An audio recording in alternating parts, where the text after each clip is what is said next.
पर्यटन दिवस पर बीएचयू पर्यटन विभाग ने हेरिटेज वॉक में भाग लिया।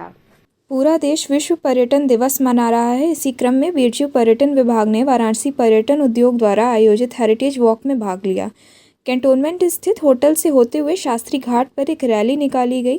रैली के माध्यम से लोगों को पर्यटन के विस्तारीकरण को लेकर जागरूक किया गया।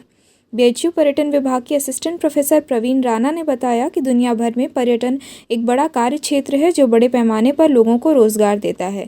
कोरोना महामारी के दौर में यह क्षेत्र काफ़ी प्रभावित हुआ था, पर अब काफ़ी तेज़ी से बढ़ रहा है।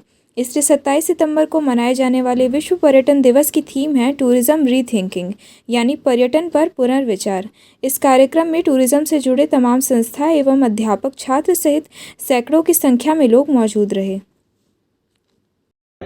आज हम लोग वर्ल्ड टूरिज्म डे जो हमारे यूनाइटेड नेशंस ऑर्गेनाइजेशन की तरफ से ऑर्गेनाइज किया जाता है 27 सितंबर को, उसी के तहत हम लोग सारे पूरे ट्रैवल इंडस्ट्री के लोग, जितने टूरिज्म इंडस्ट्री से रिलेटेड जो ब्रांचेस है वो सारे लोग, साथ में सारे कॉलेजेस जहां टूरिज्म पढ़ाई जाती है उन सारे जगह के विद्यार्थियों के साथ हम लोग इस दिन को सेलिब्रेट कर रहे हैं। आप टीचर हैं, इन फ्यूचर जो टूरिस्ट गाइड होते हैं, जो टूरिस्ट से जुड़ना चाहते हैं, उन्हें किस तरह से आप मोटिवेट करते हैं? सबसे ज़्यादा उनकी क्या कन्फ्यूजन होती है जो आपको क्लियर करते हैं? देखिए, दरअसल ये है कि ये एक ऐसा सेक्टर है, टूरिज्म इंडस्ट्री ऐसा सेक्टर है जो वर्ल्ड वाइड आप कह सकते हैं कि फॉरेन करेंसी गेन करने में ये 3rd या 4th लार्जेस्ट कह सकते हैं कि ये आपका वो है इंडस्ट्री है, और इससे हमारी जीडीपी का बहुत अधिक इफेक्ट रहता है। इसलिए हमारे प्रेजेंट गवर्नमेंट टूरिज्म को इतना अधिक बढ़ावा दे रही है। हर तरीके से आप देखिए, नया हमारे उत्तर प्रदेश में जेवर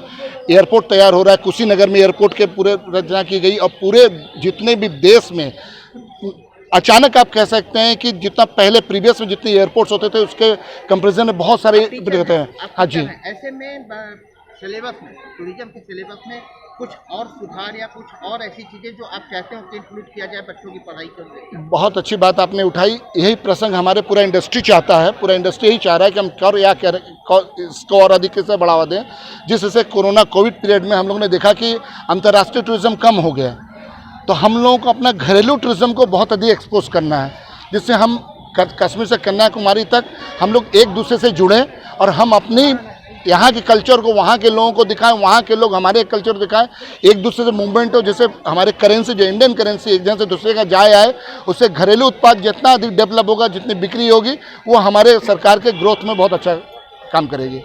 आज विश्व पर्यटन दिवस पे सभी लोगों को ढेर सारी शुभकामनाएं। और पिछले कुछ वर्षों से जो हमें चुनौतियां मिली है उसका एक हम लोगों ने आज यहाँ देखा है कि एक बूस्टर डोज के रूप में इंडस्ट्री के सभी लोग, जो होटल इंडस्ट्री से हो या एजुकेशन से हो या टूर ऑपरेटर हो या टूरिस्ट गाइड, सभी लोग यहाँ पर उपस्थित हैं। और एक मुद्दा जो इन्होंने उठाया कि हम शिक्षकगण क्या करने वाले हैं, तो जो नई शिक्षा नीति आई है उसमें जो इंटरडिसिप्लिनरी या मल्टीडिसिप्लिनरी अप्रोच है, उसके साथ टूरिज्म के विद्यार्थियों को भी हम लोग प्रैक्टिकल ट्रेनिंग से पूरा जोड़ने की पूरी कोशिश कर रहे हैं। देखिए, 27 सितंबर को विश्व पर्यटन दिवस के रूप में मनाया जाता है, और आप जानते हैं कि विश्व में एक संस्था है यूनाइटेड नेशंस, उसका एक United Nations World Tourism Organization है जो हर वर्ष 27 सितंबर को विश्व पर्यटन दिवस के रूप में मनाती है, और हर साल वो एक थीम लेकर के मनाती है। तो इस साल का जो मुख्य विषय है वो रीथिंकिंग टूरिज्म है, कि कोरोना काल के बाद जो भी पर्यटन में बदलाव हो रहा है उसको नए सिरे से सोच करके कैसे आगे बढ़ाया जाए, किस किस मुश्किलों से हम आगे बढ़े हैं। पर्यटन व्यवसाय सबसे ज़्यादा अफेक्ट हुआ है, लेकिन अब हम लोग पटरी पर आ रहे हैं, सब लोग, सारे पर्यटन उद्योग के लोग मिल करके एक दूसरे को बढ़ावा दे रहे हैं। और इस बार ये भी फोकस किया जा रहा है कि केवल अंतर्राष्ट्रीय टूरिज्म नहीं, हम देशीय टूरिज्म, डोमेस्टिक टूरिज्म को भी आगे बढ़ाएं, इसको लेकर के ये कार्यक्रम है। कोई इन फ्यूचर कोई ऐसी प्लानिंग आप लोगों की टूरिस्टों को लेके? देखिए, कॉरिडोर बनने के बाद टूरिज्म का बहुत कम हुआ है बनना। देखिए, भारत सरकार पर्यटन मंत्रालय और उत्तर प्रदेश सरकार पर्यटन मंत्रालय दोनों मिलकर के काशी में विशेष ध्यान दे रहे हैं। आप जानते हैं कि ये प्रधानमंत्री का क्षेत्र है, उसके कारण इस पर सबकी नज़र रहती है। तो काशी के विभिन्न स्थानों के साथ साथ बनारस के आसपास के जिलों, पूरे पूर्वांचल को फोकस किया जा रहा है, मतलब अयोध्या से लेके काशी तक, काशी से लेके मथुरा तक और गोरखपुर तक। तो केवल अब काशी एक केंद्र रह गई है, और केंद्र के आसपास के सारे जिलों को लेकर के विकास का प्लान बनाया जा रहा है।